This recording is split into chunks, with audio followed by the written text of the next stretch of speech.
നിലവിലെ രാജ്യത്തിന്റെ സുരക്ഷ മുൻനിർത്തി UAE പ്രതിരോധ മന്ത്രാലയം പുറത്തുവിട്ട കണക്ക് പ്രകാരം ശനിയാഴ്ച വരെ UAE ലക്ഷ്യമാക്കി 15 മിസൈലുകളും 119 ഡ്രോണുകളും തടഞ്ഞതായി UAE പ്രതിരോധ മന്ത്രാലയം പുറത്തുവിട്ട പത്രക്കുറിപ്പിൽ സ്ഥിരീകരിച്ചു.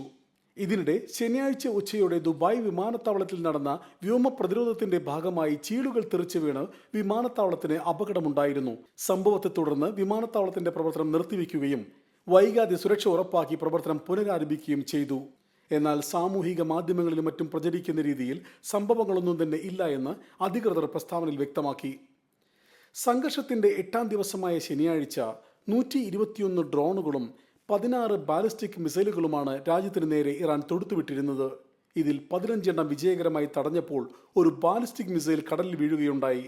ഡ്രോണുകളിൽ 119 എണ്ണം തടഞ്ഞപ്പോൾ 2 എണ്ണം UAEയുടെ ഭൂപ്രദേശത്തിനുള്ളിൽ വീണതായും മന്ത്രാലയം അധികൃതർ വ്യക്തമാക്കി. നിലവിൽ 221 ബാലിസ്റ്റിക് മിസൈലുകളാണ് ഇറാൻ UAEക്ക് നേരെ തൊടുത്തുവിട്ടിരുന്നത്. ഇതിൽ 205 എണ്ണം നശിപ്പിക്കുകയും 14 എണ്ണം കടലിൽ വീഴുകയും 2 മിസൈലുകൾ UAEയുടെ ഭൂപ്രദേശത്ത് പതിക്കുകയും ചെയ്തിരുന്നു.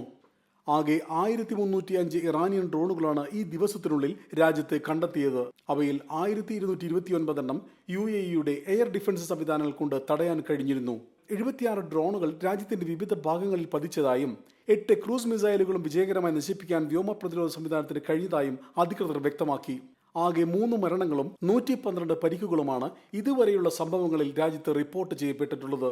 രാജ്യത്തിന്റെ സുരക്ഷയും സ്ഥിരതയും ഉറപ്പാക്കുന്നതിനും ഭീഷണികളെ ശക്തമായി നേരിടുന്നതിനും UAE സായുധ സേന പൂർണ്ണമായി തയ്യാറാണെന്ന് UAE പ്രതിരോധ മന്ത്രാലയം വക്താക്കൾ വ്യക്തമാക്കി. Gulf TV Malayalam, Dubai. സൗജന്യ നിയമസഹായത്തിന് യാപ് ലീഗൽ സർവീസസ്.